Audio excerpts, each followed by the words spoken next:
Hello friends, welcome to my channel. আর আজকে সরস্বতী পুজোর থিম মেনে আমি এঁকে দেখাবো হংস।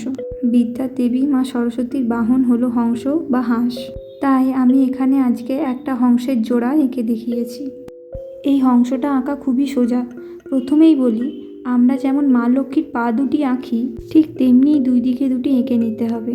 এরপর আশা করি আপনারা বুঝতে পারছেন যে আলপনাটাকে কিভাবে সিম্পলিফাই করে আঁকতে হবে। যে কোনো আলপনা দেখতে যতই কঠিন হোক না কেন, সেটাকে সহজভাবে আঁকার কোনো না কোনো রাস্তা থাকে। ঠিক তেমনই এই আলপনাতেও আছে, তাই আমি শুরুতেই আপনাদেরকে সেই ট্রিকটা জানিয়ে দিলাম।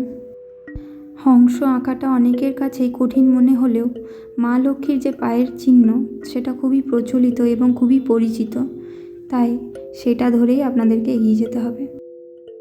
এরপর যেমন কি আপনারা স্ক্রিনে দেখছেন যে হাঁসের নিচের অংশটা ধরেই দু সাইডে দুটো লাইন টেনে নিয়েছি এবং ওপরে আরও দু সাইডে একই রকমই দুটো লাইন টেনে নেব। এরপর আরও একটা লাইন টেনে কলকের রূপ দেব। কিন্তু এখানে একটা লক্ষ্য করার বিষয় হচ্ছে যে কলকের শুরুর দিকটা এবং শেষের দিকটা আমি কিন্তু মেন লাইনের সাথে যোগ করছি না।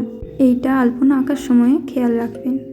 এরপর দুই দিকেরই খালি অংশটাতে একটা করে ফুল এঁকে নিতে হবে। এর জন্য ডট দিয়ে একটা লাইন টেনে কতগুলো স্ট্রোক দিতে হবে।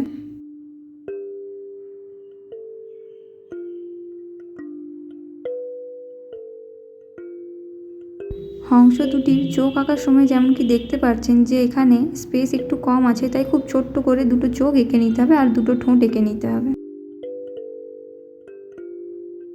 এইবার নিচের এই অংশটাতে শুধুমাত্র কতগুলো স্ট্রোকের মাধ্যমে এটা এঁকে নেব। এরপর হংসের মাঝের এই খালি অংশটাতে আবারও ডট দিয়ে কতগুলো স্ট্রোকের মাধ্যমে ফুল এঁকে আবার একটা লাইন টেনে নিয়ে সেখানে একটা ডট দিয়ে এঁকে নিয়েছি। এরপর ওপরের যে খালি অংশটা আছে সেখানে পদ্মফুল এঁকে নেব। দেবী সরস্বতীর পুজোতে পদ্মফুলেরও ব্যবহার হয়, তাই আমি এই আলপনাতে থিম মেনে পদ্মফুলও এঁকেছি।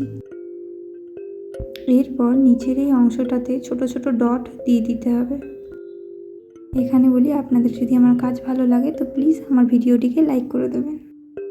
এরপর অন্য সাইডেও ডটগুলো অ্যাড করে দিতে হবে।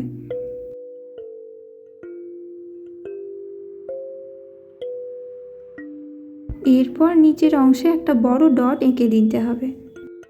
আপনারা এই আলপনাটা বাড়িতে আঁকুন এবং আপনারা যদি এটা এঁকেছিলেন তাহলে আমাকে অবশ্যই কমেন্ট সেকশনে জানাবেন।